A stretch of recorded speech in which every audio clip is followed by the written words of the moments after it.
going on? Oh my goodness, we are literally 6 minutes late. This would not happen on Charlie's watch. Let's just say that. Tom, how are you? I'm all right, mate. I've had technical difficulties, so that's why we're late. I do apologise. Listen, mate. Listen, this is just going to be one long technical difficulty. I think this show, but we will get there. We will get there. Mate. Technical Listen, difficulty. welcome to the Killer Comic Show. Sorry, we're a little bit late, but we are here. We have my good self, Andy, aka Perpetual Comics, and we have Mr. Big Rig. Are we still calling you Big Rig?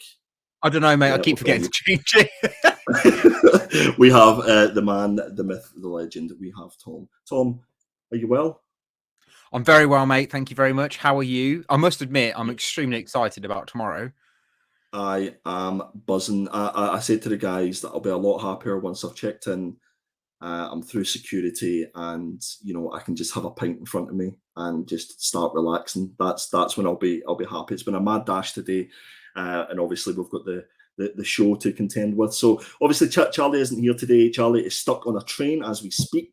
So we wish Charlie safe travels. And yeah, but you don't just have us two. We have sort of sent out the Killer Comics bat signal, as it were, to see who could come on the show. Now, everybody ignored us.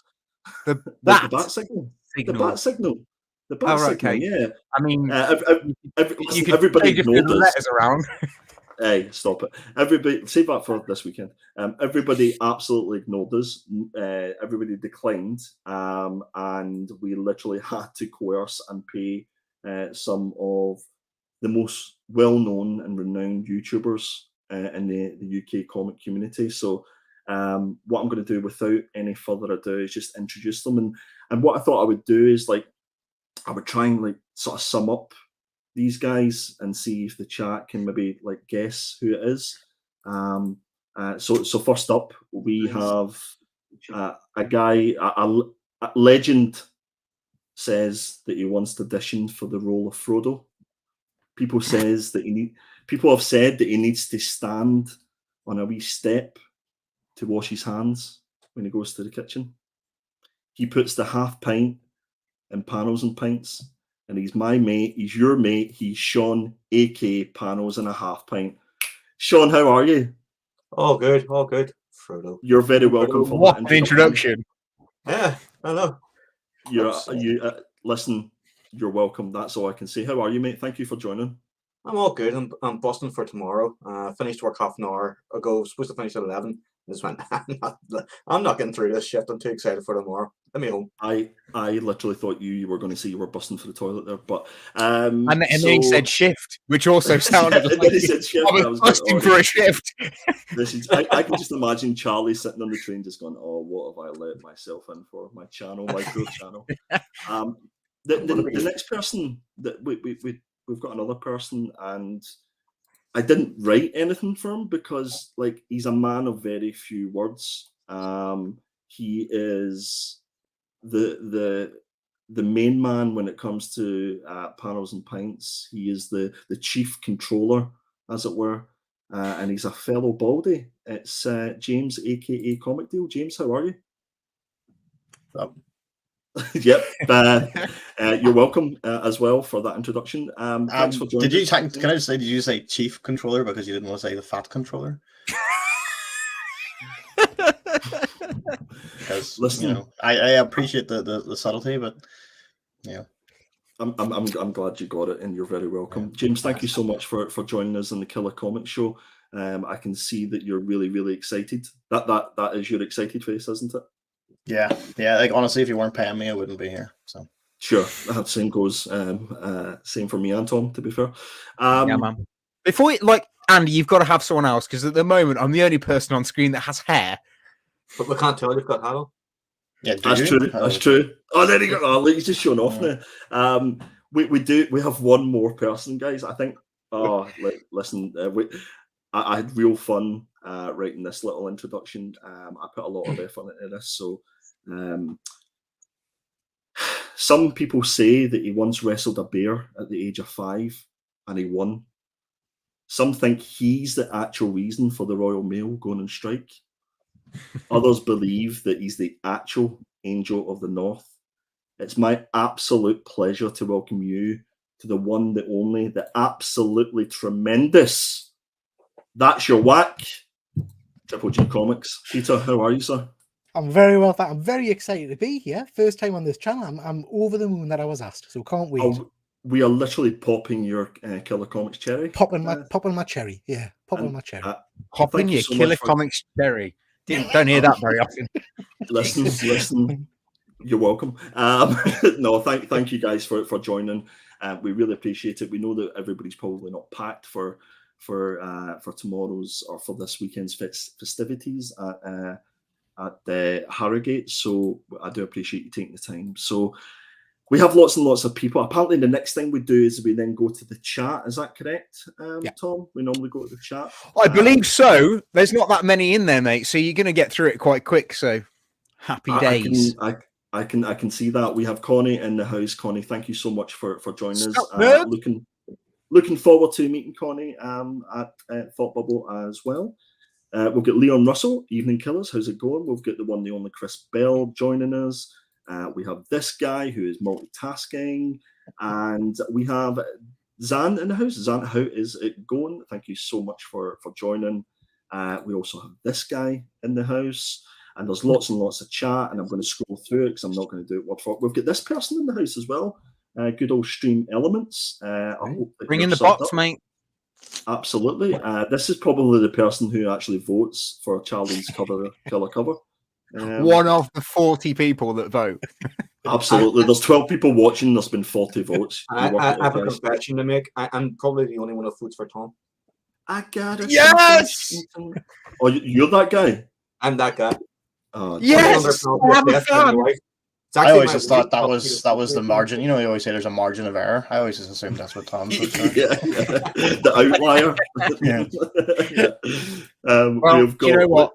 A winner the votes. That's like, look, you're a winner to us. You're a winner to us, Tom. We've got Hydra Collectibles Luke in the house. Thank you very much for joining us, buddy. I hope you are well. And we've got Highland G. Highland G's joined us. How's it going, mate? Thank you for joining. Is he related to Triple G? Is that like the Scottish version of Triple G? It's the Scottish version, isn't it? Yeah. He's the original G, I think. We've got Mark Oldroyd in the house. Thank you so much. And I think, Mark's going to be going to Thought Bubble as well. So we will definitely be having a pint. We've got this guy, Phil Nerdiverse, in the house, who apparently was at the hairdressers, obviously shown off. And I'm looking forward to touching your locks tomorrow, Phil. Moving on. And rest. I think that is everybody. If I missed anybody, I'm looking for some help here, guys. There's nobody else that will. That looks like it. That's it. Yeah. That is us. Okay. Normally, what we do, guys, is we look at pickups and see if there's anybody has any pickups. I have a couple that I'm looking. Believe it or not, just a couple to show off if I can. So obviously you guys have seen the show millions of times. So you know when Andy says a couple, he means like he's got a stack, like it's like a watch. No, it's a couple. I've went for quality over quantity this time. So I've got a couple, guys. Just got a couple to show. Exactly. Went for this one, guys. Nice. So it's a 7.0, but I've got the trilogy now of the black suit Spider-Man. I just need to get the Marvel Team Up 141. So I'm looking for Marvel Team Up 141, but it has to be a 7.0 and it has to have the custom label. So if you see that on your travels, let me know and I will be all over that. Thank you very much. Is it all the same custom label that you're after? The black Spider-Man custom label? It doesn't have to be. So that's the first. It doesn't matter what custom label it is. No, it doesn't matter. Doesn't matter. It can be so what if you've got like an X-Men custom cable or like, you know, that would just be stupid. That would just be silly. Absolutely. There are stupid people out there who would do it. Yeah. I would probably still buy it. I'd probably still buy it. I'd still buy it, to be fair. I picked up my second copy of this nice. Mask. This is the Mask promotional supplement. I've got another one of these that I got off of the Hobgoblin's Hideaway. And I found this through the same seller that was selling the previous one for a really good price. Picked that up just because why not? Are you going to sell your other one, Andy? I will do, mate. I'll definitely sell one of them. I mean, they're absolutely identical, both of them. So Well, hit us up. Oh, to Triple G. there we I haven't go. got that one, so yep, give us a shout. $1 million. Cheap, Absolutely, mate. I have to. I will. We will $1 talk. million. We'll definitely talk. And that's my 2 pickups for today. Guys, I know it was short notice for some of you, but anybody else get any pickups that they want to show off? Hang on, that's it. 2. This is the Killer Comics show, Andy. You've got to have more than 2. Yeah, come on, I've still Andy. got my bags to pack. Come on, Letting down the show, mate. mate. The story of my life. Nobody else get any Triple I have a G. couple. I have a few as well. I have a few. Oh, Oh, God. fuck this. It's going to be a long show. I was going to say, is Triple G get anything? But we know Triple G's got some. I've got a few things. I'll come back in 20 minutes. Yeah. Hey, go on, James. Oh, no way. Is that your pickups for this week? No, literally that stuff that sits on my computer chair every day, and I lift it off and put it on the bed when I'm working, and then put it back on the chair, and it goes nowhere. I have a video. So Want me to go ahead? I'll show you. Technically, they are pickups because you're picking them up and moving them, and then picking them up and putting them back. Yeah. Partial pickups, partial put downs. So this is a couple of weeks ago. I bought this wee lot for £1 on eBay. They're not baggy board and stuff, but they're just like nice old sort of Walt Disney comic. There we go. Oh, cool. Oh, Have you got Vaseline on your screen? don't. There we go. Nice. Nice. Trying to hide the bed, maybe. So like we Donald Duck, and they're not in great condition, but they're actually quite nice for. And there's a Casper cool, one. like that. Got a bit That's of cool. a rip up there. Another Casper one. It's nice. Looney Tunes, Dell. Nice. And then there's another one, Dagwood. I don't know, it was in the lot, but yeah, look at that guy having fun on his little motor. As you know, What is he doing? he's riding in an outboard motor. Just when you can't afford a boat, get a motor. Why wouldn't you? Yeah. That's that. And then a couple of other things that I picked up from a couple of sales. On this new Thought app. It's just so easy just to buy stuff on there. So That tempting. you don't even want. Yeah. But a couple of things I was able to pick up there was this Amazing Spider-Man Peach Momoko homage to Amazing Fantasy, which is a nice I one like that one, to be fair. Yeah, it's good. I'm sort of on a Momoko binge at the minute, getting as many peaches as I can. The same seller had a couple other books that weren't selling, and when they're going for £1, you can't help but say, you know what, I've paid for postage, I'll put up, £1 for. So there's the Image First Walking Dead reprint of the first issue. I think I Nice. already have You that. got that for £1? Yep. Yeah. That's worth a lot more than £1. And then this one as well was £1, and it is one of these John Taylor, yeah. John Christopher, Tyler- Johnny, Tyler Big Christopher. Johnny, Big Big John. Johnny with the Dengar, which is one of my favorite toys as a kid was the Dengar one, because as a kid you had no idea who he was, but he was in the movie for 2 seconds. And then through Hobgoblin's Hideaway, I picked up a couple from like his sort of blind sales and things like that. So there was another John Tyler Christopher. John, I can't remember his name. That was the Death Star GTC. Droid, which is another toy I had, the Death Star Droid. I think as kids I was convinced the droid was actually called Death Star. There's a Wolverine patch variant, which is nice. And which seller was this, James? These ones are Hobgoblin, Tim from Hobgoblin Hideaway. The first ones, Amazing Spider-Man homage was 9 Realms, I think. Okay, yeah. But these ones are all Tim's because you can see his wee price tags on the top. His wee price. Yeah. Fantastic Four variant. Again, these were like blind sort of sales, and then there was an Iron Cat variant, which is quite nice. Nice. What's everyone's opinion on this Iron Cat thing? Like, because I actually quite like the outfit. I think the story's terrible, but I quite like that she's this kind of new Iron Man style character. I haven't read anything of it. To be No, I honest haven't with you. actually read it.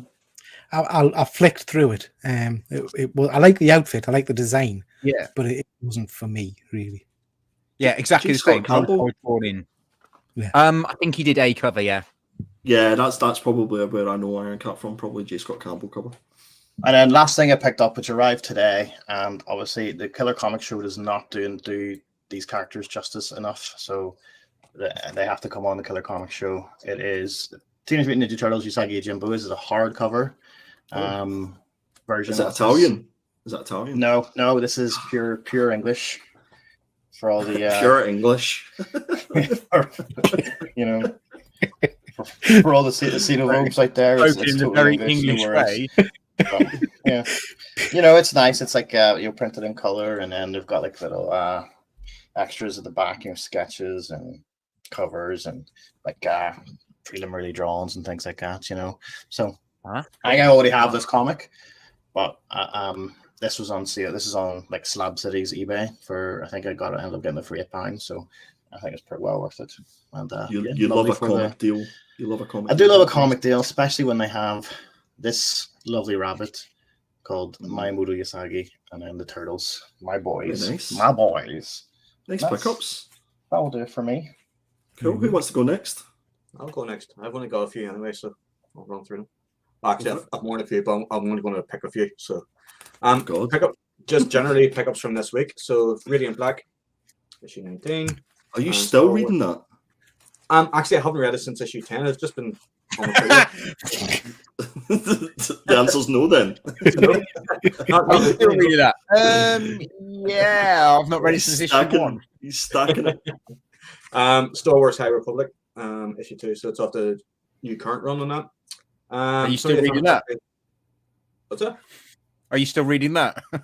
I actually am. Yeah, I'm up to date with that. So yeah, that's what I think it's the only one I'm up to date with, to be honest. Although I haven't read this week's, but I've read the previous one. The 30th anniversary of Superman. So pick that up, and the new Fantastic Four. Superman, Jesus. Have you read that one yet? Is that any good, the Fantastic Four? I haven't read it yet. No, I literally only picked those up yesterday. Haven't had time to actually read any of them yet. A couple I bought from FOD, so James might appreciate these. Usagi. Oh. Literally, James was just playing with himself, and then literally turned around and was like, That's the only thing that will stop James in his tracks. Just stop, trying to, ooh, rabbits. Yeah. I honestly, and I have that cover, and I have like I got as part of the set for the two of the variants for that new series. But I actually hate that cover so much. Yeah, it's not a nice cover. I bought it just simply because it was cheap. So yeah, I actually just don't like it. And but I do like that. Beach Momoko, is it? Yeah, I like that. That's Beach Momoko, Jenica. What is it, like Jenica issue 2 or 3, isn't it? Yeah, I think so. It's one of the only covers, I think, where Jenica looks like a female turtle rather than a male turtle trying to be female. Do you get my drift? Yeah. Even though I know she's not, her character is gender neutral, but she should have a feminine look to her, I think. Yeah. Well, and last thing was Spawn Compendium. Nice. Wow. Yes, sure. Do female turtles look different than male turtles though? There's very slightly. If you Google it. Not sure. I am not Googling. I think I'll leave it. That's a strange history.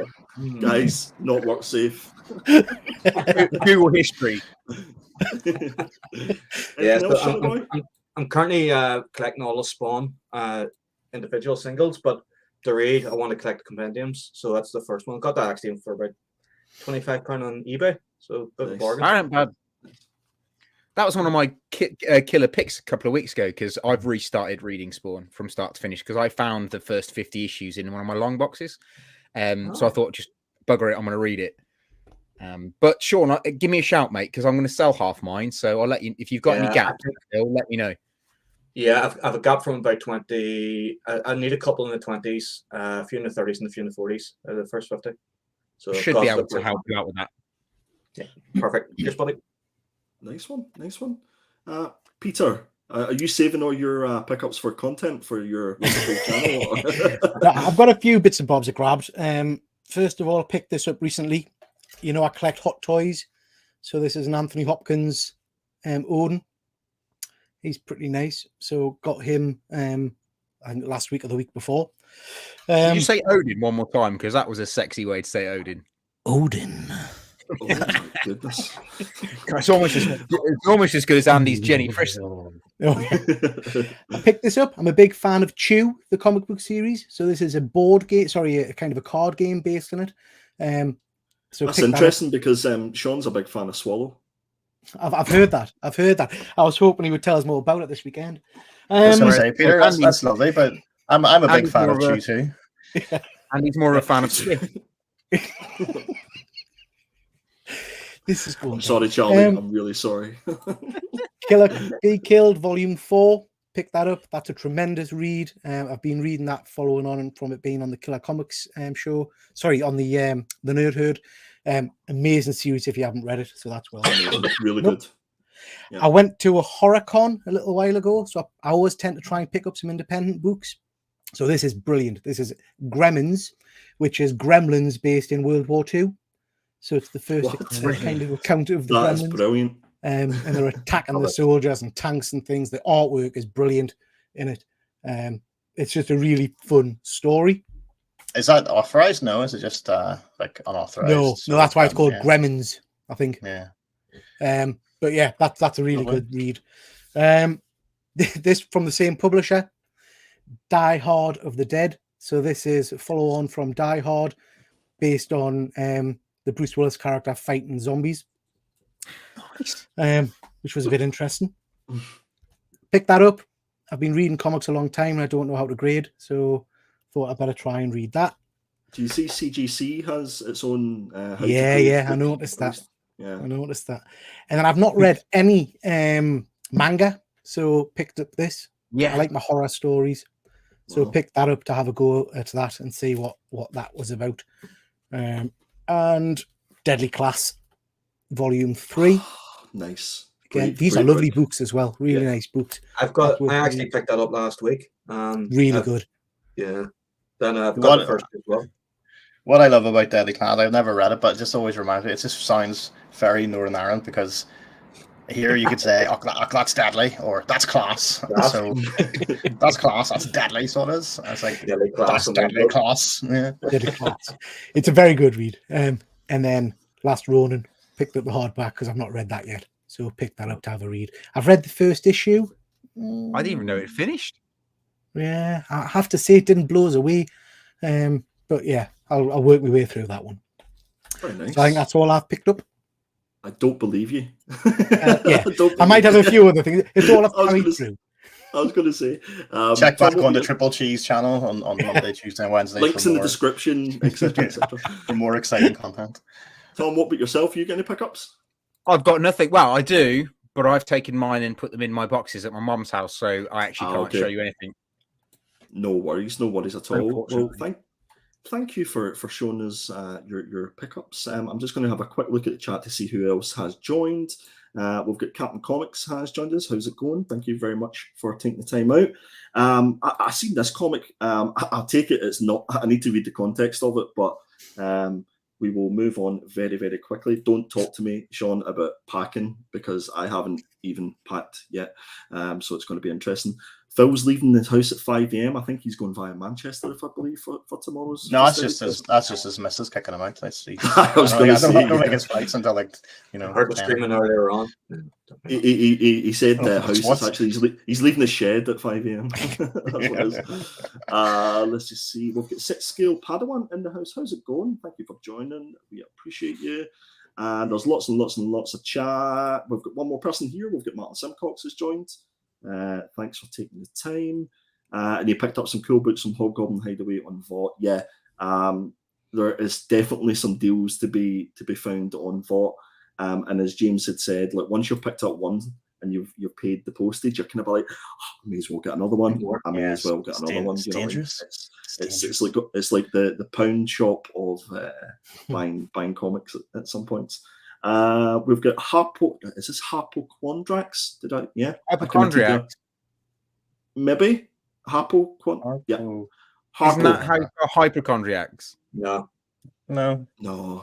I can't spell anyway. I'm dyslexic.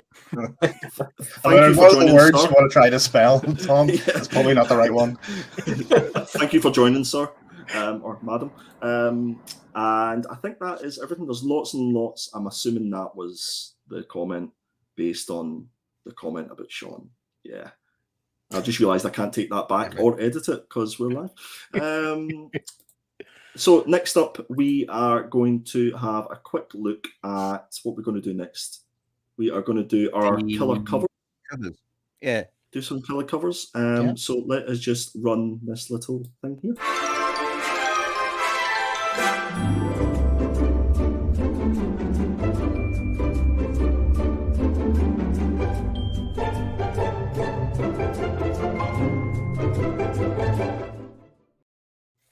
Talk about a smooth transition. That was definitely not one. Here we go. 1 second before we kick this off. Harpo equals Harpo Marx. Quandrax equals work I made up. Harpo Quandrax. There we go. Clear as mud. I have no idea. Just so. So this is hi. Yeah. Hi. Yeah. Hi. How are you? Covers for November 9th. So as we always do, guys, this is kind of like when we get into business, when myself, Tom, and Charlie pick our favorite cover for this week's releases. Sean, James, and Peter haven't picked a cover, but what we're going to ask them to do is to critique in the only way they know how for these covers. So first up, we have not in a sensible way. Indeed, we have your cover here, Tom. Sell it, my friend. Sell it. Yeah, man. So I've gone for Axe Judgment Day Omega issue 1, and I've gone for the David Nakayama variant cover B. David Nakayama is a friend of the show, and I actually really love his artwork, to be fair. But when I saw this, it really was quite striking. The cover A to this has got all it almost looks like a Vogue sort of magazine cover, but I think it works better as a Virgin. And I quite like the two-tone effects, when they do the kind of washed out background. It's completely just complete one block color, and there's not anything to distract you from the actual character that's been drawn. So yeah, that's why I picked this one. And I love David Nakayama's work. Very nice. I like the colors. The colors are very striking. You can tell it's a David Nakayama cover straight away. I think he's got that sort of look and feel to him. Yeah, man. Peter, what do you think? Give me your thoughts. Love it. I mean, I'm assuming it's Psylocke, yeah? Oh, mate, yeah. Yeah. And I like what they've done with her costume in terms of, there's the little touch of the purple costume on her fingers and her gloves and stuff and the boots. I think it's stunning. I love it. Really nice. Really nice. Yeah.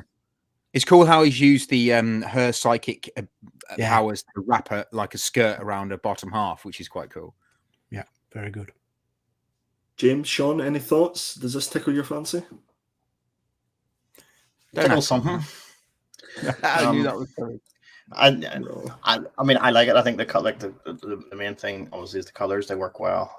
Very complementary colors, but the contrast between them, the pink and the blue, makes it stand out even more, which is obviously what you aim to do. I don't get why she's using psychic powers for skirts and arm bracelets. But do you have to? Do you have to understand? Well, if you want to wear a skirt, just put a skirt on. You don't have to. But she probably can't afford one. She can't afford half the dress, so she's had to, think outside the box and use her abilities to make her dress a bit more elaborate. Tough times on Krakow. Absolutely. They've had government problems as well in the X-Men. I just don't get it. I just don't get. I just didn't get it. James, don't worry about it. Don't worry about it. It's got a nice, colourful background. No, okay, we're not moving on until this is explained to me. What? Somebody explain to me. Explain it to me. What she's doing. Jeez, I don't know where to go with this. Somebody save me here. Peter, what do you normally do when people get rowdy on your shows? Sean, what's your opinion? No, it's what James said, pretty much. Okay, let's move on. Moving on.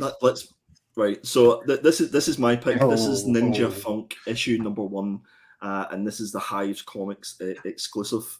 As soon as this is through Whatnot Publishing, so I think this is the second book that they've released, if I remember correctly. There's lots and lots of covers for this book, but this is the one that completely jumped out at me. As I said, guys, nostalgia sells, and anything nostalgia-wise, I'm all for it. I love the fact that this cover is hitting that nostalgia feels but it's also one that you can see peel here. So it's like it's one of the old school stickers that you can that you can peel. Garbage peel kids. Yeah, It is a sticker. It's going to be a sticker. I spoke to JP. It is going to be a sticker you can take off. Oh, really? Oh my yeah. goodness. There we go. And I believe that there's also a blank variant that they're doing, and it's in the same format that it's like a sticker, so you could get people to do their own Garbage Pail Kids homages and peel it off and stuff like that. So yeah, guys, what did you think? Does this tickle you? This would be my favorite. I've seen obviously the rest of them as well, but this, I'm a massive fan of Garbage Pail Kids and anything nostalgic from the 80s. I love. This obviously a homage to the Adam Bomb one, so it's quality, and the fact that it's a sticker too. I think I'll be trying to get one of these bad boys if I can. So I believe it comes in a foil variant, and it also comes in a metal variant as well. So I don't know if you guys have heard the Hive comics before, but fantastic guys, fantastic shop over in America, and they do. I believe they do international postage as well. So. If not, you can probably get it through your stacking and stuff like that. Peter, what about yourself? Is this something that you were aware of? Well, I wasn't aware of Ninja Funk, the comic, but Garbage Pail Kids, I am of the age where the first series was coming out in the UK. So I collected these at school, and I had piles of the bloody things. I mean, and I loved them, absolutely loved them. Also remember the movie, which is absolutely atrocious. But they did a Garbage Pail Kids movie as well. Right. But yeah, this is right up my street. Love it. There's recently been a comic series. I don't know if you've ever reviewed it. I don't think you have. Garbage Pail Kids versus Madballs. Oh, yes. Being another childhood thing. Love them, Sean. Yeah. Love Sean, have you got some Garbage Pail Kids there? Yeah, I've kids more over there, but yeah, quite a few. They're off the first series. Yeah. And on the backs, you've got it's pretty good actually, like certificates, each one of them. Pretty good. And the later series, it was like linking stickers. I can hear the people who collect trading cards like professionally, just like turning in their graves, looking at Sean fingering his Garbage Pail. They're not even in their sleeves. Put them in penny sleaves. Oh my god! Top loaders. What are you doing? The thing is, these are not in good condition anyway, so it makes a little difference. Well, I wonder why. But no, they sausage fingers. Yeah. And these used to come, didn't they, with that horrific stick of gum that was like almost shatter ruler kind of stuff. I actually still have the stick of gum over there. I've still got the package. Content. Eat it. Bring it to Sport Bubble and eat it after a few drinks. Oh, mate, that would be amazing. Tom, what do you think? What do you think of this one? Me? I don't even know what Garbage Sticker Kids are. I'm really feeling out of the loop on this one. Garbage Sticker Kids, no idea. Well, if it's not hitting the nostalgia for you, then just as a cover, what do you think? What's your first impression? I like the fact that it's a sticker. I think that's a pretty cool concept for a comic book. I've not seen that before. So I like the idea behind that, and I think I actually know JP quite well because he owns what's the Street Level Hero, which I used to get comics from when I was part of Not Quite Mint. He was my supplier, so I actually know him quite well. So I love the fact that he's managed to get his own book out there. So regardless of what the cover looks like or whatever, I love this book. I love the idea behind it. Yeah. And I really like what he's done here with the television on the front because, like you said, it is a bit nostalgic. Having that kind of that effect on the TV was back when I was a kid, but I don't remember these garbage kids. I mean, what's that all about? Who buys stickers for garbage? Tom, the good news is that it's Whatnot Publishing, so if you don't like that cover, I think there's like $500 covers. Oh yeah, for this series. There is a lot. You've got a good choice to pick from. There's a Todd McFarlane Spider-Man 1 homage as well. There's two Spider-Man 1 homages. So Highland G, I'm assuming is talking about your pick there, Tom. He says he's not a fan personally. Looks like a geisha girl or something, but skin tight outfit. Fair comment. We've got Chris Bell is liking my cover here. He says that this is all about I'm childhood. Definitely in the wrong demographic here. Not at all, mate. You're young at heart. I need to start a channel for like 30 and below. Wow. I mean, the movie was awful. Wow. All right, movie was rub it in, awful. why don't you? I think it's called TikTok, Tom. I think that's what it's called. Mark is saying only ones on eBay are 40. Not quite plus over the age of USA. 30. ABZ has joined us in the house. So how's it going, my friend? And we've got the Grey Pill podcast. This is a new person to the channel. You're very, very welcome. Thanks for taking the time. And it is indeed, it is a full house tonight.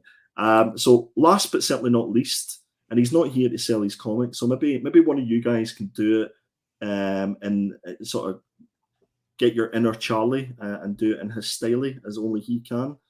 James, I'm looking at you.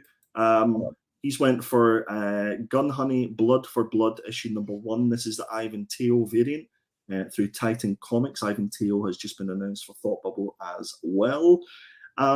James, what's your thoughts on this one? Oh, God, she's in a bikini in it, and it's golden, and she's got 2 massive guns, and she's got some pistols too in it, Governor. That's what that's in that to say. Guns and some pistols as well. So Peter, I'm sorry. I'm apologising to Peter right now. We have YouTube royalty with us, guys. Come on, step up. I thought Charlie dialed in. I thought that was him on the screen. He was going through a tunnel, a really bad tunnel. Peter, it was a little bit Dick Van Dyke, wasn't it? All right, Governor. It was. It was definitely the first. Yeah. Peter, what did you think? Not of James of this cover. No, I don't like it. A head looks strange. The proportions don't look right to me. But I don't know. It's not for me, that one, I'm afraid. No, I like Ivan Teo's stuff as work, but what I find is that whenever he does the likes, or it just feels like it's the same character with the same face on different other superheroes and other characters, like the Harley Quinn one that was done recently. But I do like some of his covers. I think some of the color work is really good, specifically in this particular cover. And Chris Bell's nailed it in the chat. Chris Bell has nailed it. Has it? I'm reading it into myself internally. I'm reading it into myself internally before I actually read it out loud, just in case it's not. Oh, okay. I mean, you flash it up there. So. She has the exact face my missus has every time I speak. Sadly, my missus does not wear a bikini around the house. Wow, nice. Wait, you didn't mention the pistols. So, does his missus walk around the house with 2 pistols? Stop it, Jesus. Well, you never know. You never know. I don't know. Highland G is a more respectable comment on this one. He said he likes that the face is priceless, and the subtle 2-tone colours is nice. There we go. That's I mean, it's only priceless because whoever pays for this is a mug. Wow. Because look at it, it's like, and there is something wrong with that face. I can't disagree with that. I can't disagree with you at all, mate. I think the face is the worst part about it, and it's what you're drawn to. Which, in fairness, it really shouldn't be what you're drawn to in this image, but you are drawn to the fact that her face is so peculiar. I'm taking that you're not going to get this signed at Thought Bubble. You pay that 15 quid. I mean, there's 2 reasons why I'm not getting it signed at Thought Bubble. Okay, this one of this, I think. All right, okay. Well, I don't think we're in a position to put this Charlie. on the YouTubes for voting, unless Charlie's got some signal in the train. But we've got 3 people on the panel that aren't me or Charlie, so why don't we get them to vote? Right, we'll leave it to the end. Let it ruminate, let it cogitate, let it all those other things, and you can tell us at the end of the show what one use. I'll buy you all a pint. All right, okay. Is that how we're going? Even Andy's voting for yours now, Tom. Yeah, exactly. Absolutely. So let's just have I'm looking to see if there's anything in the chat that is work safe for me to put on. Ignore the chat. Move on. So that is our killer covers for this week. Thank you, gentlemen, for your thoughts on that. Next up, this is apparently the reason why we're here, Tom, is to review some comics now. I'm I'm maybe going really to hoping that the panel have read both of these, because I have only read one. And which one did you read, Tom? Little Monsters. Little Monsters. Okay. Well, I know that Peter has very quickly speed read these two comics, so we'll maybe just give a brief overview, because who reads comics these days anyway. And that's not what we're here for. No, we're just here for the banter, and James and Sean, I know you guys haven't read these, but you can give us your opinions. I can pretend I've read them, or come back in 10 minutes. It's what we kind of do most of the time. So, so this is for our week 44 review. So these are the comics that came out last week, and we didn't do a vote this week. We just picked two. So we went for Little Monsters issue number 7. And we went for Night of the Ghoul issue number 2. First up is Night of the Ghoul issue number 2. This is written by Scott Snyder, and art is by Francesco Francavilla. This is through Dark Horse Comics. It was originally released through Comixology digitally, and now it's been released in print. The main cover is by Francesco Francavilla, which I think is absolutely stunning myself. And cover B is the Yuko Shimizu? Yeah, commit. Go for it. This is a 1 in 50 incentive cover, which is pretty freaky. And having read the story, I'm not entirely sure how it all connects to the story, but maybe I missed something there, Peter. I'm hoping that you'll have some wisdom on that one. Do you know, we have our guest who has, we're sort of breaking him in gently to the way of the killer comics. So, Peter, maybe I'll start with you. Give us your thoughts on Night of the Ghoul, issue number 2. Yeah. So I loved it. I'm into my horror comics anyway, but I really, really enjoyed this. I was saying earlier on, this is issue 2, I believe. Yeah. But I had to go back and check, because it felt like an issue 1 to me. I don't feel that I missed anything from the first issue. It let us come into the story at that issue 2 point beautifully. It was very intriguing. It left us wanting to know what was going on, because it kind of jumps through time backwards and forwards. So I'm not 100% sure what the ghoul is or what's happening, other than it's something that's eating people on a boat. And this guy has made a film about it. But yeah, no, I was really intrigued. I liked it. I liked the art style. I thought it was sufficiently creepy and skin crawly for me. So yeah, I liked it a lot. I'll be picking up the 3rd issue. Definitely. Do you think you'll go back and read issue 1? I will, just in case I've missed anything. But yeah, I'll definitely. Like I say, I like my horror comics, and this one is right up my street. So really enjoyed it. I think it would definitely be valuable to read issue number 1, because it sort of builds that foundation into this issue. Because I know that there's certain little things that happen in this issue that I'd have been otherwise lost if I hadn't read the first issue. I think issue 1 and issue 2 has a lot of exposition in it, but I think there's only one person in writing at the moment that can do that really well, and it's Scott Snyder. I think he's teamed up with Francesco Francavilla, who makes every single page almost like an old school movie poster. Yeah, you just get that vibe, and I picked the second page there, because as soon as I opened that's what that could just be a movie poster on its own. I think it's absolutely fantastic. I think the story sufficiently moved forward in this particular issue. I believe, I'm almost sure there's 6 issues to this. Normally there's only 3 in Comixology, but I think there's 6 to this. And I think the story, as I say, moved forward sufficiently, and it kept it was creepy, but it wasn't kind of a like in your face horror that maybe we're used to. What about the art, Peter and guys? If any of you have got any opinions on the art? I like the art. Like I say, that center panel there is, for me, stunning. I really, really, because he's a burns victim, isn't he? So he's been at some point burned quite horrifically, I think, and it just looked quite gory, but not, like you say, not overly gory. So I didn't at any point kind of think, oh, that looks a bit, it was just kind of a scary, kind of creepy around the edges, if that makes sense, kind of artwork. I like the transition panels as well, where you're going back in time and it's like the old school film reel that has obviously it was burned as part of the, part of losing the movie. And I think that's quite interesting how they do that, because it's a smooth transition between the two.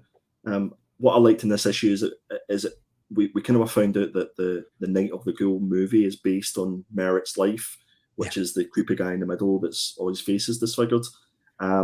And obviously the father and the son who is still there and seems to be walking about the place, which seems a little bit odd. It's almost like that character has been lost a little bit. And I think maybe issue number 3 will get more out of that to find out why he's there and what he's actually doing. But it'll be interesting if they do. Obviously, the whole point of this is to find the second part of this movie that has been lost, to find out how you actually kill the ghouls. Because it could be, for me, I'm assuming the people that are inside that hospital are all part of this ghoul. Yeah. What's a pack of ghouls? What's the word for a pack of ghouls? Ghoulies. Ghoulies. There'll be a fair few of them this weekend. There'll be a fair few of those this weekend, ghoulies. I opened myself up for that one. What is a pack of ghouls? Ghoulies. Thanks, Peter. James and Tom and Sean, I know you guys didn't read this one. Tom, I know you read. I think you read issue number 1, so you've got a sort of idea of what. I mean, artwork-wise, is it something that would tempt you to go and give it a read? Oh no, I will be reading issue 2 when I get it. I'll probably read it tomorrow in the car, to be fair, on the way down, on the way up even. So I know what we're talking about. But I agree with you. I think each page, even the black and white pages, could be taken as some kind of old school horror movie poster. And I think it really works well. The artwork really lends itself to the story, or it did do in issue 1. So I'm assuming it's going to continue with that. I like what you said, like the idea of the kid walking around. I'm wondering if that's part of the story, that maybe he's going to be the one that finds the second part of the movie, and like he's currently lost within his own story. That could be quite an interesting take on it. Definitely. I definitely think I'm going to keep on this one. It's kept me intrigued. And it feels like now after 2 issues, I'm kind of invested. So, and I'll also be interested to have a chat to Scott, hopefully at the weekend, just to see what his thoughts were on this, and if there's going to be like a second volume or whatever to this, because I definitely think it's set up to be a movie. It feels like this has been done in reverse. It feels like this almost has been a movie, and it's been made into a comic book. So I think this is definitely going to be picked up. I'm sure of it. I think my favorite thing about it is the night, and then when the ghoul was there too. So that was definitely what I took away from it. Thanks, James. What about yourself, Sean? Yeah, I mean, I have this, so I've got issue 1 and 2, but I was waiting until the run was done, so I could. So we've ruined it. Is that what we've done? We've ruined it. But no, I was waiting until the run was done, so I could read through it all in one go. Because that's the way when it comes to short runs like this, that's what I'll do. I'll wait till they're all complete. Yeah. But it does put me. I picked it up initially because it sort of put me in mind of an old 80s horror movie. Yeah. So, which I'm a huge fan of. So, yeah, I am looking forward to reading it. And I mean, Scott Snyder can do no wrong when it comes to. I mean, Nocterra is fantastic. So it's. I have to agree. I think the way that Scott Snyder like starts and builds up the story, and even though there's lots of exposition, there's lots of explaining in it, it doesn't feel like a chore when you're reading it. So I don't think he can do any wrong at the minute. I think some of the stuff that he's brought out recently is absolutely superb. So for me, this is a definite killer. What be yourself, Peter? Definitely a killer. Yeah, absolutely. This is your first killer. My first killer. Yes, this is fantastic. Guys, I don't. The rest of these you've not read it, so it doesn't matter what you think. You're not getting a vote. Killer. It's a killer. You know. Yeah, I knew you were going to say that. So let's move on to our next review, which is Little Monsters. This is issue number 7. So I think this is one of the only ones, Tom, where we've read all 6 issues of the previous arc, and I think we were under the impression that this was only going to be 6 issues. Were we not under the impression it was only going to be 5 originally? It might have been 5 or 6. Yeah, I think it was definitely going to finish though, and we were kind of like, it seems weird to say, but we were kind of happy with the fact that it was going to finish at that, and it was kind of like packaged up and that's it, done and dusted. But no, they've brought out issue 7. They're going into a second arc here. So this is written by Jeff Lemire, and art is by Dustin Nguyen. The main cover there is by Dustin Nguyen, and cover B is by Raphael Albuquerque. And so, Tom, might start with you in this one. Thoughts on issue number 7? Okay, yeah. So, like Andy said, I was under the impression that this was going to end either, I can't remember whether it was 2 issues ago or the previous issue. So I thought this was done and dusted. I was quite happy. You know, I actually thought the last issue we read was a bit slow and a bit meh, to be perfectly honest. It didn't quite go the way I wanted to go. And it didn't really make much sense to me.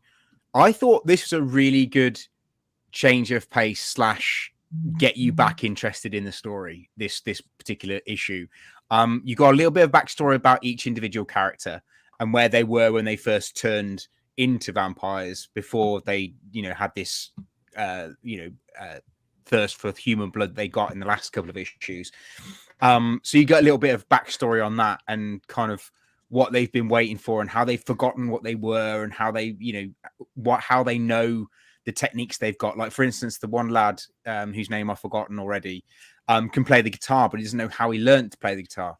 And he's got no recollection of that, but it kind of feels natural for him to play the guitar. So I thought that was a pretty cool way of exploring the characters and how they've obviously been around a very, very long time, but they've got no recollection of their past. And then as the story gets on, there's this kind of battle between the two kind of warring factions or camps, if you like, the ones that don't eat humans and the ones that do eat humans. And I thought it was a really good take on it. And then the way it ends and how you get to find out a little bit more about the little kid who's not so little and not a kid who doesn't talk. You get a little bit of his backstory, and he's a lot older than all the others. And he's holding a secret, and you find out what that secret is towards the end. And obviously, if you have a look at the final panel, third one along on the right, you'll see what that secret is. But yeah, I thought it was a pretty good issue, and it does make me want to read it and carry on reading it. Because like I said, I felt a little bit meh after reading issue 6. So yeah, at least they've kind of redeemed themselves, I would say. What did you guys think? For me, I was annoyed. I was annoyed at the fact that it kept me intrigued again to keep going. Because I was quite happy to end it at issue number 6. I think this issue kept the pace really well, and it kind of gave us a little bit more detail into the likes of Romy, who is the character who doesn't say anything in any of the first 6 issues, but the only way that he seems to communicate is through drawing on the walls and on each of the pages in the panel. You'll see on the left-hand side here, it's the only pieces of colour that you actually see is his artwork on the walls, which for me has to mean something. I even had me come through the other 6 issues to look at all the artwork and stuff just to see if it was actually telling a story subliminally through each of the issues that we might have not realised. The artwork for me is the most stellar thing in this book. I just think it's absolutely fantastic. I think what has sold this for a lot of people is the fact that it's vampires, but there doesn't seem to be a huge amount of what we would sort of know as sort of vampire horror in this. It's more about the characters and getting a deep dive into what makes them the way that they are.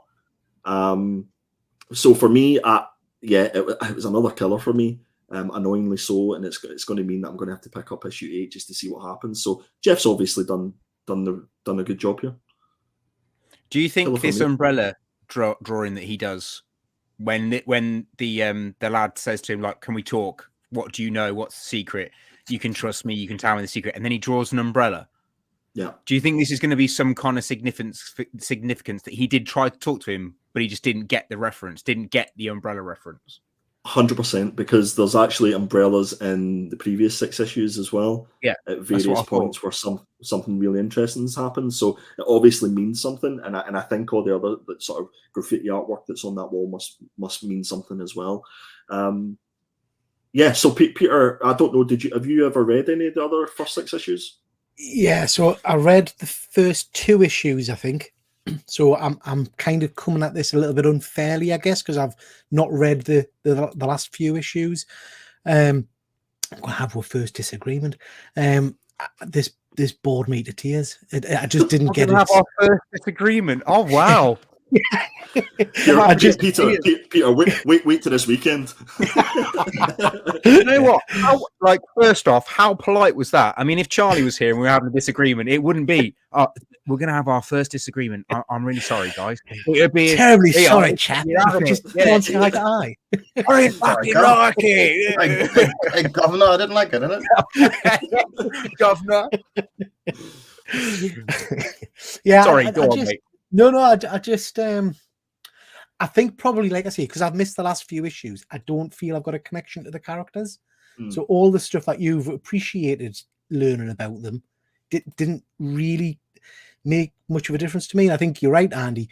It's meant to be a vampire book, and I'm kind of waiting for feeling like there's vampires. You mentioned the coloured artwork. I did initially think, I wonder if that's relevant. But then I thought, didn't he do the same thing in May's book? Wasn't May's book the red line That's all true. the way through? Yeah. And this was one of the things I said in one of our first reviews of this book is I in the nice way possible, I don't know whether Jeff Lemire is not saying he's old hat, because he's obviously he's a very good writer, but some of the stuff recently he's done, so like this May's book, there was another book that we read recently, it's all very similar. Yeah, there's very similar. Like, yeah. Sorry, mate. Go on.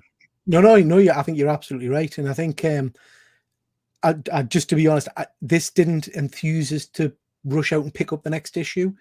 Saying that, when the trade paperback comes out, I'll probably pick it up if I hear good things about it. Do you know what I mean? So I might pick it up and read it in one go. But this didn't make us want to rush out and pick up the next issue. Was it a filler issue for you? Is that what it's a filler? Oh yeah, we don't do binners anymore, do we? Yeah. Yeah, I'm going to go filler. Do you know what? I think you're absolutely spot on. Is when this comes out as, like maybe a hardback or something like that you can read all the issues at once. I think it will have more of a context to it. But I think just because there's been such a gap between issue number 6 and 7, I did have to go and read the last couple of the issues 5 and 6 just to catch up. And then that made me realize that maybe I didn't care about what happened in 5 and 6. So it's interesting. I would say in terms of a concept, this is a great idea. It will make an excellent Netflix series or something like that. I could see it in that kind of format. But yeah, not for you. Not this issue as it stands, but probably is the bigger story I might get more engaged with. And what about yourself, Sean and James? Have you guys read any of Little Monsters? I have. I've read the first 2, and I'm actually exactly the same as Pete in this one. I lost interest after the second one, and he took the words out of my mouth. The concept of this is fantastic. It's just the execution just didn't land with me at all. So I cancelled it after the first 2. But like Pete said, I've watched every time you've reviewed an issue of this, and there is ups and downs based on what you've all said. But I don't even think I would get the trade of this, to be honest with you. Really? Oh well, okay. I, as you know, had to share a room with Sean at Thought Bubble last year, so I've had enough of Little Monsters. Is that what you call it? James, I know that you like to do some color work. How would you tackle these panels? Well, it's obviously, I haven't read it, but I assume it's largely black and white. So I assume that's why part of the brief of the book is black and white. But there's a lot more to do in a black and white book than just slopping on some blacks and whites, because you got to think about contrast. What's trying to stand out on the panels. Where's the focus of the panel? What your different shades of black and your grays has to sort of bring the eye to the focus of the panel. If you like the final panel there, if you look at that from a color's point of view, the main piece is obviously the sort of tomb in the middle, but to draw the eye to it, you've got the white hair, which is what first the eye sees, right? Because it's there's more contrast between the white and the grey than there is on the grey and the grey for the tomb. So your eye first sees the hair, but then your eye line is drawn up towards the tomb. It's things like that you got to consider when you're thinking about a black and white book. Wow, tutorial. I was fully expecting you just to do a joke. I know. And that's actually taking me a little bit back. I'm rather speechless after that. So thank you for that. If anybody Free else has insight. any other questions about Anyone Sahara colorist, I'm available. Thanks. yeah, 100%. Slip into his DMs. Thank you very I much, could do guys. with That is our 2 books for this week. What do we have coming up next, Tom? Do we have our picks? I think it's our picks, yeah? Yeah, killer picks, killers. Killer picks. So what we've decided to do is I'm going to stick to doing like a killer indie pick each week, and then I think we just pick a random book or a random comic or something that we consider one of our killer picks. It doesn't necessarily have to be a comic. So it could be a toy, it could be hot toy, it could be anything at all. Okay, so my indie pick for next week, the 16th of November, is Chroma, and this is through Skybound, and this is written and artwork is by Lorenzo De Felici. Now this is a chunkier book. I believe this is about 58 pages long, so it's a little bit more expensive. It's probably going to come in about £6 to pick this book up, and first of all, it reminded me of what was the Gilliam March book, the cover on the left-hand side. Gilliam March. We read some of it, Tom. The artwork reminded me of that, and that's what drew me to this one. But then when I read the synopsis, I thought it sounded really intriguing. So bear with me whilst I read through this for all our listeners on Spotify and on iTunes, all one of them. Imprisoned in a tower within the walls. In fact, James, can you do this one? You do it a lot better than I do. I thought you were going to ask. Thanks. Thanks, Spotify. You're welcome. Hi guys. So let me see. Right. Imprisoned in a tower within the walls of the Pale City, Chroma is believed to be the most evil creature alive. But a chance meeting with the mysterious orphan Zet creates an opportunity for Chroma to escape her cruel. That is, if they can. What? They're her cruel. You're missing somewhere. Anyway, if they can survive the strange dangers within the city walls and the monstrous threats that lie beyond, writer-artist Lorenzo Del Felici from Oblivion Song creates a breathtaking adventure like none other, filled with strange creatures and unparalleled beauty in a colorful world unlike anything ever seen in comics. Thanks, James. Sean, remind me to ask you next time to do it. So yes, that is Chroma issue number 1. That is my indie pick for next. Were you thinking week. Grimm? Is it Grimm you were thinking? No, it's. Do you know what? Is it Carmen? Still Carmen, on? yeah. Carmen. Give me that That's sort of it, Carmen vibes. That cover sort did. So yes, that this is my indie pickup for next week. Next up, we have Die Volume 1 Fantasy Heartbreaker. This is written by Kieran Gillen and artwork by the fantastic Stephanie Hans. Kieran will be at Thought Bubble this weekend. And I believe this is already out. This collects issues number 1 to 5 of Die, which has got to come out as either a TV show or a movie. Tom, was this yourself or Charlie that picked this one?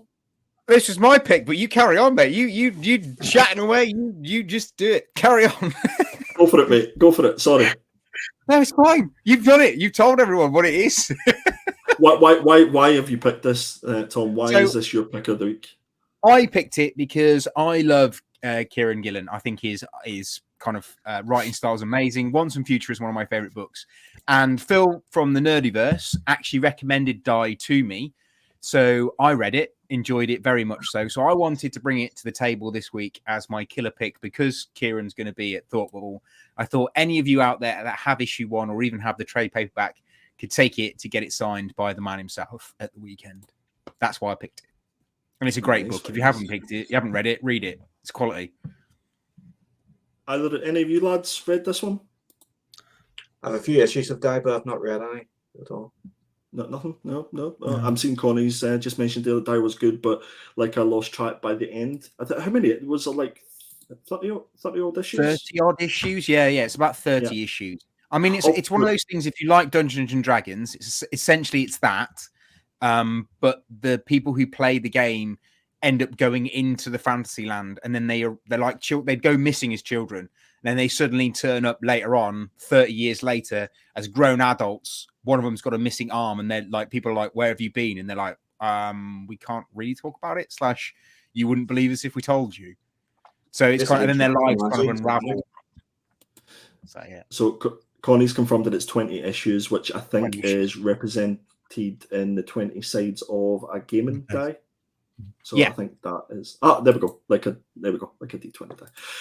Great minds. Is that great what minds. So like the yellow or the red sort of? Is that like a dice that's been unfolded? Yes. Like Yes. the red. Oh, Yes, exactly. Nice. Yeah. Nice. There we go. Nice. The more you know, Smart. the more you know. Yeah. So that is Tom's pick of the week. I don't think we have got one for Charlie as far as I can remember, but let's just move on to the next. Now, Tom, I know that you worked hard on this, so I want you to introduce this one. This is our I don't know what topic you're table. about. Oh, okay, This. It is. Tell the people. So yeah, basically, this is the part of the show where we we were doing news sections, but we then decided that each week there's not enough decent news to talk about. So we've started to change it and call it the topic table, where we all just come together and we have a little chat for 15, 20 minutes about things that we've enjoyed with the comic book community, or, you know, TV programs or video games and stuff. So we call it the topic table. And I've took the opportunity to build my portfolio and 3D model myself, Andy, and Charlie as Lego characters for this particular section. Just because why wouldn't I?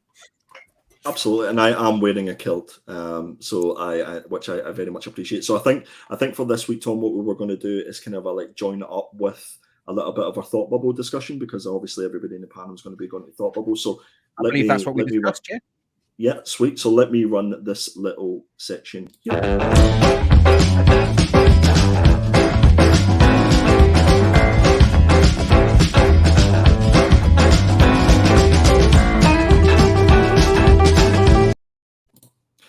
So yes, I love that. I love it. I'm going to miss that next week. So this thought bubble is finally here. We all of us have been kind of waiting for the last 12 months since the last one for this to finally arrive. I think pre-show, Sean and James were saying it's like Christmas. It feels like Christmas, and I'm not going to sleep tonight. So yeah, we're all sort of making our way over to Leeds / Harrogate tomorrow. And then Thought Bubble is this weekend, so Saturday and Sunday in the convention centre. So keep me right here, Tom. I think what we were talking about is maybe looking at what our sort of top 3 or top 5 creators that we are looking to go and meet and speak to at Thought Bubble. And then if there's anything that you're planning on getting signed and any commissions that you're getting done, you can maybe show off the books that you're going to get signed, and then just generally have a bit of a chat, a bit of a discussion. So, James, your good self. You said it's like Christmas. Yes. Explain. It's like Christmas because I don't have to stay at home with the kids.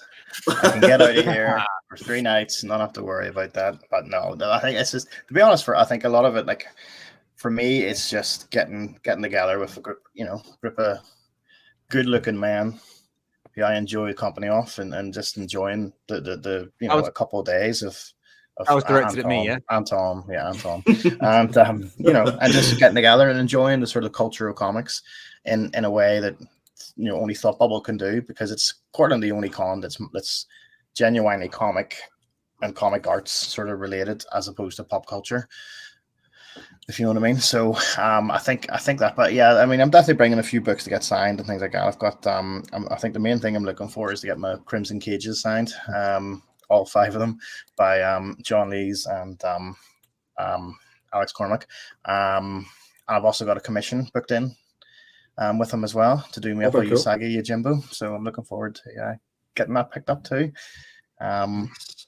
And then, a couple of other sort of books I've packed it. I can't really show them because I've packed them all in my suitcase and I couldn't be bothered grabbing them out. But there's a couple of books as well I'm looking to get signed. Sort of like there's that Batman. Is that Batman 108, the Carla Cohen?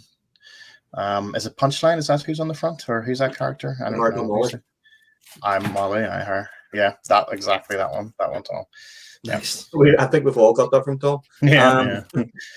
And I had quite a few. I think that, especially that black background one, is sort of screaming out for signatures on there, and you can get Carla, you can get Tinian on there as well. And I don't think, to be honest, I think I had my best conversation last year with when I was getting some books signed by James Tinian. I told him you know, how do you tell probably one of the biggest Batman writers that you don't like Batman? I just said, James, I don't like Batman. It's just as simple as that. Can you sign my Usagi Yojimbo book? Yeah, well, I got him to sign my Turtle/Batman book, so there we go. But yeah, no, I think there's a couple of good people there too. I'm looking forward to seeing. Declan Shalvey will be there. Sort of met him before at Coffee and Heroes and stuff, so it'll be good to get some more stuff signed by him and a couple. You know, there's some good Irish talent's going to be there too. Rory Coleman's there. Declan's there. Danny Earls is there. He's a great artist, Irish artist. So it's it'll be good to see sort of more representation from Ireland there as well. Absolutely fantastic. Sean, what about yourself? Anybody in particular you're looking forward to meeting? Yeah, apart from the obvious, I mean, Scott Snyder was the name that was missed last year when he cancelled the last minute. So I'm looking forward to meeting him. I'm going to bring my new 52 issue one for him to sign. And I think issue 5 as well, which is a pretty big book. Then obviously the usual Tynan. I've one Dark Knight, which I'm going to bring over to get signed by Jock as well. Kieran Gillen, very much looking forward to. I was going to bring Once and Future, but I can no longer. But it's I'm not sure if I'm going to bring that book or not. I might change it to something else. I'll wait and see. Because I don't know how many books I'm going to bring. Trying to keep it sort of less this year compared to last year, where it was almost the same as Pete. How that size. Listen, I said the exact same thing, and I started tonight before the show. Actually, you know, just pulling books and looking through the collection to see what was there, and I've got a stack like that now. So yeah, because I know when I get there, I'll want to buy prints. I want to, you know, the money go directly to the artist, so and the writer, so the creator. So it's, I think I'm going to bring a handful and then just see what's there essentially. And do that, but yeah, no, I'm very much looking forward to it. It'd be nice to meet, you know, like Kieran Gillen, people that I haven't seen before. Because last year was chocolate. This year's going to be mental. To be honest, it's going to be a lot busier, I reckon. This year, definitely. It'll be interesting to see what the queues are like for definitely signings and stuff like that. Because I know that they've got a bit of a caveat on the website that says Snyder said that he's moving about quite a bit. Yeah, well, he's got his own table now, and then he'll be doing specific signings. But it'll be interesting to see if they sort of limit the amount of books that you can get signed. Because I know certainly the last 2 years that I've been there, there's been literally dealers that have been going up with short boxes and just putting a load of books on the table for them to sign. So it's a bit crazy. I mean, the one thing that sort of let it down, and I don't blame Thought Bubble for this, is that Ivan Tao is being, you know, it's a charge for a signing and a remark. Where last year I don't think I was charged for any at all. It's an interesting thing you brought up there. James Tinian was the only one. I think James Tinian was the only one who, not necessarily, he wasn't charging anyone for a signature, but you could get 5, and then he was like, "Now you've got to go back and start queuing again if you want any more time." Well, he actually didn't do that. So there was a gentleman in front of me on a Sunday, and he brought pretty much every issue of Wind with him, and Tynan just signed every single one in one sitting. Would you say he had a big case of wind? He was a very windy boy. That's all, folks. Thank you. I can't put that on tonight, guys. That's it. Try to feel. See you tomorrow. It's an interesting topic to bring up, and seeing as we're on the topic table, what is everybody's thoughts on creators charging? If we take Ivan Tao as an example, so it's £15 for a signature. I haven't seen any caveats to say like the first maybe 1 or 2 or the first 5 are free. So my assumption is that if you want one signature, it's going to cost you £15, and that's regardless if it's just for your collection or if it's getting CGC'd or whatever. Is that a good thing? Can I take this one quickly? Go for it, Tom. So I went to New York Comic Con a couple of years ago, and I took money to pay for signatures. And I rocked up, and J. Scott Campbell was doing signatures for free. Now, Ivan Tao is no J. Scott Campbell. And even Todd McFarlane, who was doing a few signings, he wasn't charging for his signatures, but you were part of a lottery to get a signature from him. So again, they weren't charging for their signatures. So I don't understand how he's charging. He's not. I know you go to like Comic Cons and you have to charge for signatures if they're an actor, or, you know, they've played, you know, somebody in the background in Star Wars. you're going to pay 50 quid for his signature, even though he was in the background at once, during the New Hope. But what I don't get is why now creators are doing it. These things, I think it kind of takes it away from the show itself. But maybe it is going to stop dealers, because a lot of dealers, like you said, rock up with short boxes, get the whole lot signed, and then flog them to us mugs who are going to pay straight the nose for it. I think you're right, Tom, but I think there's an important distinction. I think it's different if you're rocking up, like you say, with a box to sign to then sell on. I think that's a whole different issue to people like us going just to get it because you want the signature. But I think with this guy, the distinction is, do we actually know that it's him that's getting the money? Because I know he's being brought over by a dealer. So is it the dealer that's charging, or is it the artist that's charging? I think that's what I was going to say. Yeah, I think it's the dealer that's caused this. It comes up. It's, like James, you've said you've had dealings with this guy before, and he's not the greatest. I'd say we have to be very careful about what we say about dealers or any particular person. What I would say is we can, if we can keep it from what we personally think about it. Like, I think this is the wrong show to bring someone over and to charge £15 for a signature. I think it sets a very negative precedent. I think as well. See, if you go to on eBay for signature books, you'll find them a lot cheaper than £15. Regardless of what the price is, if it was a £5 or if it was a £10. Now, if I do know that the likes of Al Ewing, he'll if it's going to get CGC, then he'll say, well, it's going to charity. And you pay for that, which is fine. I don't see any problem with that. I just think that if this is kind of the first year that I've experienced this happening, and I just don't know if it's going to set the tone for other years. And then you get down that slippery slope of it just becoming, really expensive to get one signature. Because personally, for me, I would love to go up to Ivan Tail and have a chat with him, but I would kind of feel obliged that, oh, do you want something signed? Well, yeah, I do want something signed, but I don't necessarily have 15 quid to pay for a signature. So I was wanting to get that signed, but I have to say, if it's 15 quid signature, it's not that I wouldn't pay the money. It's more the principle of it. Do you know what I mean? Well, I think you've also already paid that particular dealer that we've talked to for that particular comic already, and now you're going to pay another 15 quid to get it signed. So it should be like, maybe the first 2 or 3 are free, and then everything after that you can charge whatever you like. So I don't know. It's just it's a dangerous one, I think. I think it is more to do with, I think the dealer has the table, and the dealer's then has brought Ivan as a guest of the dealer as opposed to a guest of Thought Bubble, because I don't remember his name being any of the on the big announcements. And if you look at the guest lists right now on Thought Bubble, which I've just done, he's not listed there. So I think it's the dealers brought him over, and there's obviously some sort of cost involved in that, and they need to recoup some of that cost. So there's going to be a percentage split on the charge, which from a business standpoint, you can understand why they would do it. It just, like you said, it's probably the wrong place and wrong time for it. Yeah, I can understand remarks and sketches and stuff like that, and them charging what they feel is correct, because then you've got an option whether you want to get that done, and it's like an added extra. And I know, Peter, last year you got a fair few remarks and sketches and stuff like that done, and you were happy to pay it. But it just seems off for a signature. It just feels off for me. That's just my personal opinion. But I agree. We shall see how it goes. Tom, I know that you've got Jack who's going, who's a good friend of yours. Is there any who's in your top sort of 3 or 4 people that you want to go and see? I'm going to be really quite like cringe now, because the only reason I'm going to Thought Bubble is to spend time with you lot.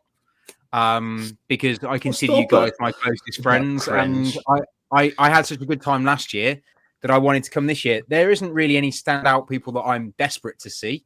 Kieran Gillen would be amazing. I'll sign your chest for 15 quid. Do it. I'll tell you what, I'll pay you. I'll pay you. I can't reach your chest to sign it. You can sign my ball. So, whoa. Jesus. So, low hanging. Sorry, Charlie. I'm going to take. I meant these. Oh my God, they're small.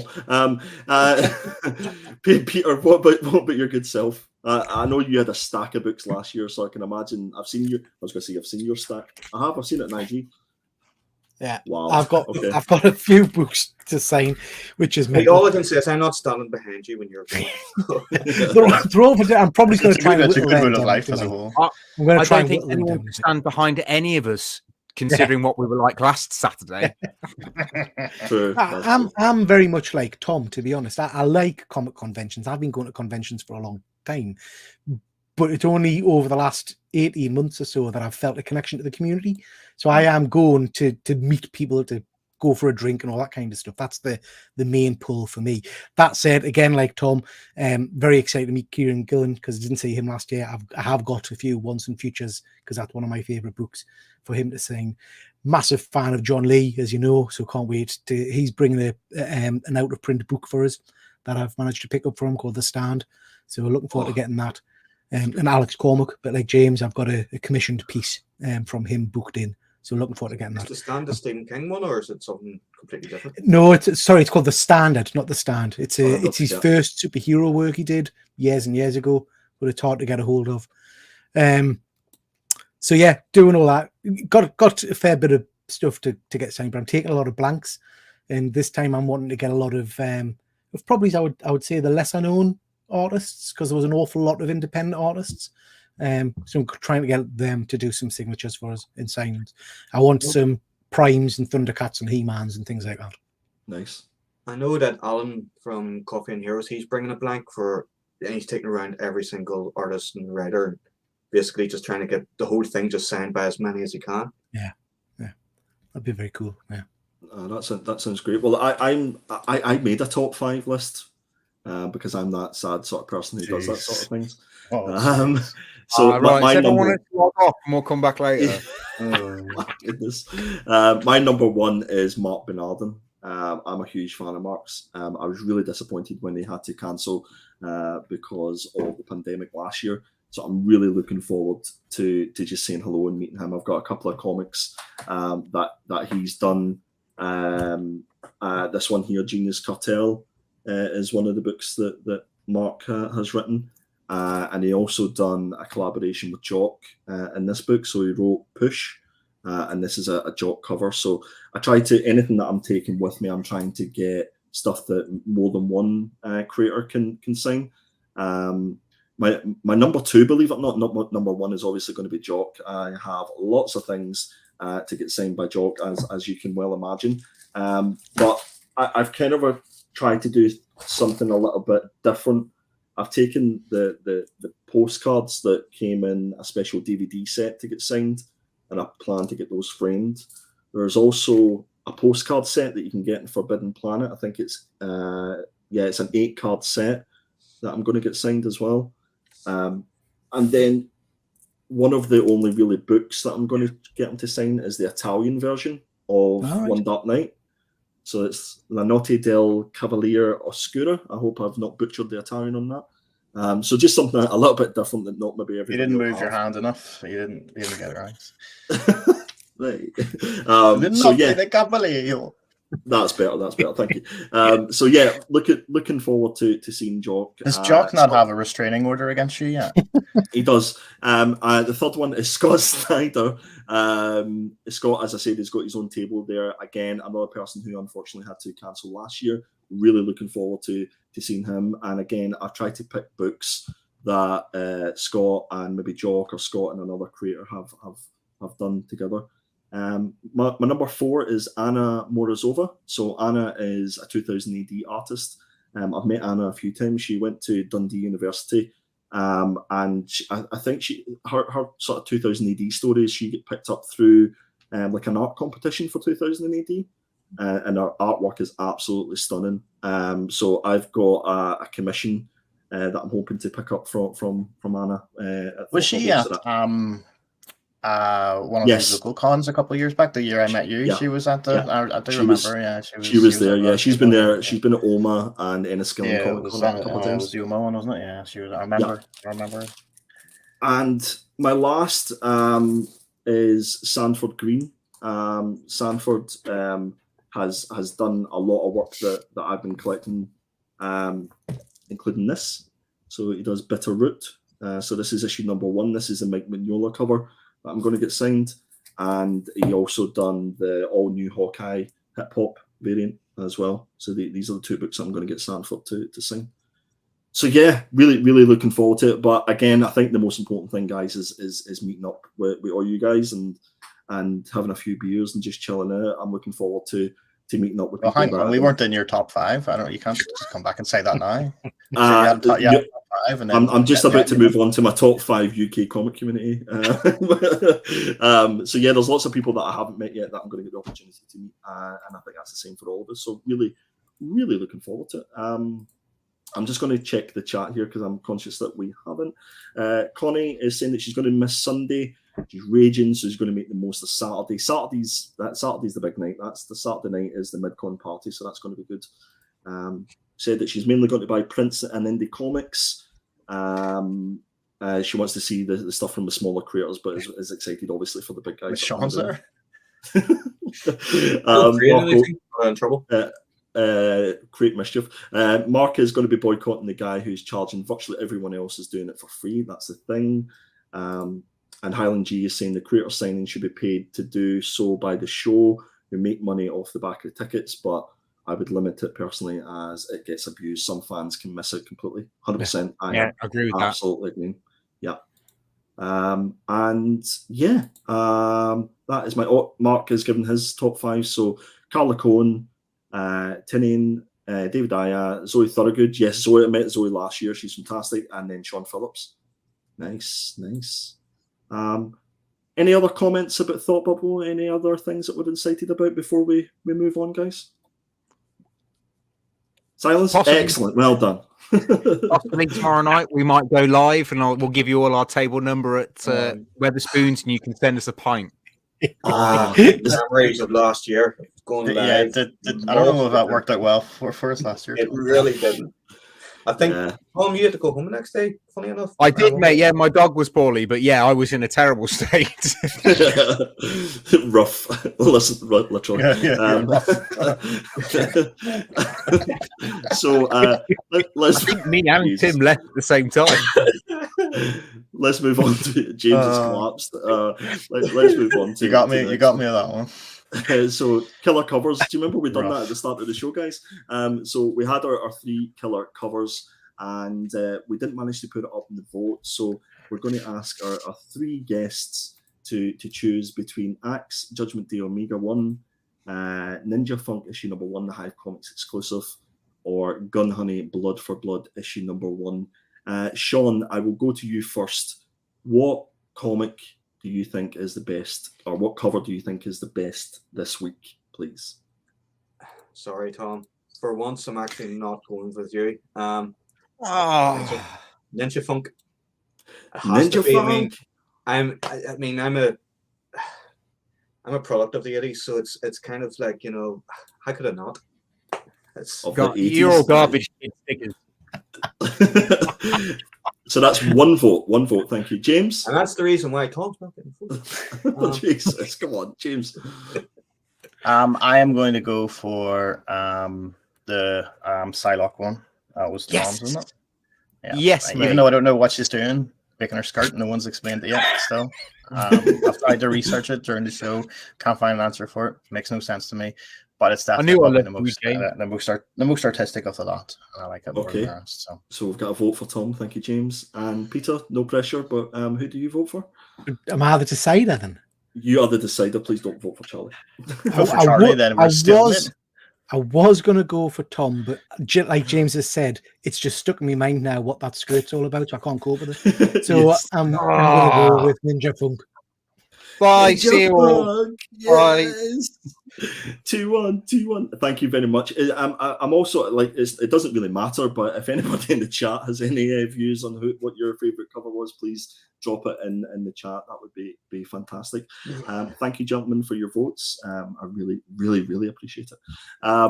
Next up, we've got our Killer Comics sneak peek. So these are the comics that we're going to put up on our YouTube community for voting, and we'll pick the top 2 for review. So first up is a Power Bomb issue number 6. I think we're on to, Tom. It is, mate. Yeah. Penultimate issue.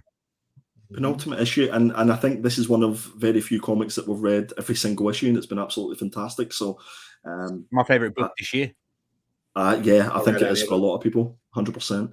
Ninja Funk issue number 1 is the comic that I went for. It just intrigues me, the story, just to see what it's like. And then we've got Specs issue number 1, and I know, Peter, this was a book that was on your radar. Yeah, it looks good. Looks really interesting. Yeah, nice book. Yes, it is. Yeah, Boom Studios it's through as well. And then we've got, is it Killcella? I like that. Like playing words. Killcella through Scout Comics. Another issue number 1, another indie. So those will be the 4 books that we will put up on the community page for everybody to vote for. And this is just a reminder, guys, that as well as the Rewind, you can also check us out in podcast form, so you can listen to our dulcet tones. It's available every Friday at 10 a.m. I can't imagine this being available at 10 a.m. tomorrow, to be honest with you, if Charlie's still on that train, but we'll see. You can get us on Spotify, through Deezer, and through iTunes. And yeah, make sure that you leave a little comment and let us know what you think of the show. That would be absolutely fantastic. Okay, guys, that is your show. I think we survived that one, guys. Just about. It wasn't too much. Pulled it off seamlessly. It's like it wasn't. There's no change at all. It wasn't too much chaos. So thank goodness for that. What have we got here? So Hydra is saying that he's intrigued by Specs. Reminds me of that old film. Was it an old film called Specs? No, it's the cover. It's They Live. They Live. Yeah. Right. Okay. Cool. Roddy Piper. Superb film. I see. So this is normally the bit where the people who you invite for guests, they sort of promote their shows and stuff like that. So I was going to start with Sean. I was going to Peter. Tell everybody about your show and where everybody can find you. So I'm over on Triple G Comics. I'm on Instagram, and I've just started a TikTok account. I feel like I'm down with the kids now. I'm going to dance and stuff. It's going to be tremendous. I don't understand what I'm doing with it. I just hit the buttons. I've got a live show every Monday night, and I do content 2-3 times a week, and short videos, toys, comics, all that kind of jazz. Nice. Tom's playing with his wire there. I am, yeah. Just my wire's falling down. I put your link, Peter, in the chat there for your YouTube and for your Instagram. I would imagine everybody that watches this show watches your show, but if anybody doesn't, then you're missing out. Make sure that you put in a lot of work, Peter, to say the least, and you do it for the fun of it, which is the most important thing. So we appreciate you, and we appreciate you coming on the show. Have you enjoyed your inaugural? Absolutely lovely. It's been something I've wanted to do for a long time because I've followed you guys. And can I just gush? Well, that was brilliant. You paused there for a little bit, and your mouth was very much open. You were saying nice things there, Peter, about us. So please do. I'm going to continue on. So can I just, like I say, I've been doing YouTube for about 18 months now. And when I first came onto YouTube, I was predominantly Marvel and DC. And this is the show that got us into indie books in particular. And got us reading stuff outside of my usual comfort zone. So thank you very much. I think he's doing an amazing job, and it's always a great watch. So thank you. It's down to the Oracle, mate. It's all Andy. Neither me or Charlie can take any of that credit, mate.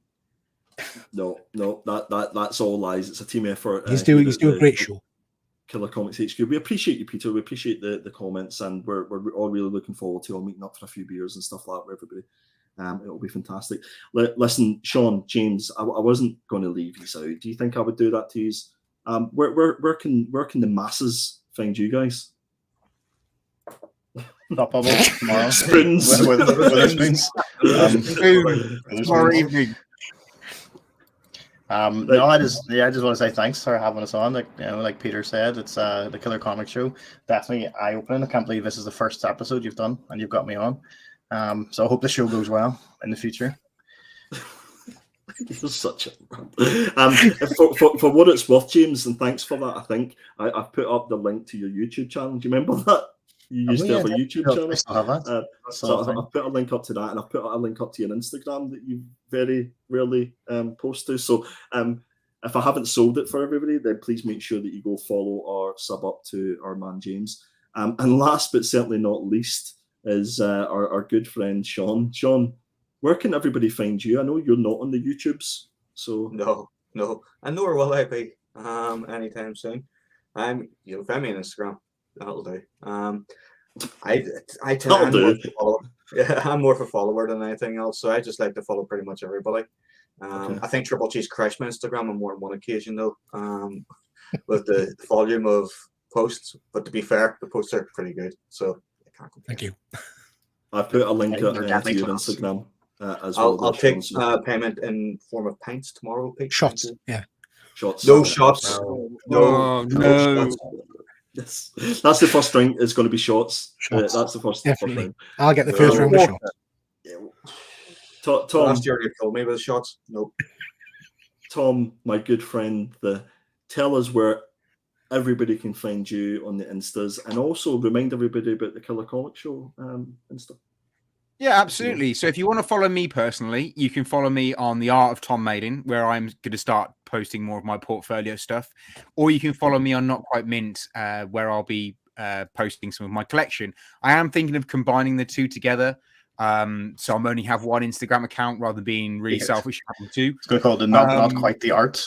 Yeah, Not Quite the Art of Tom Maiden. Yeah, basically. Or yeah, something along those lines. That's actually not bad, to be fair. If you want to follow us as a collective, you can find us on Instagram at The Killer Comic Show or Twitter, where Andy and Charlie do an amazing job with what they write up. The artwork is predominantly me, but all the gubbins is the boys because they're very clever.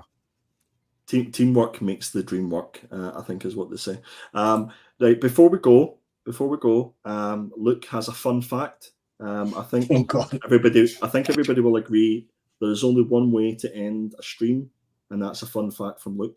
Okay, Yes, so Luke is saying, fun fact: Tom drew my Hydra Collectibles logo. Tom, It is this true.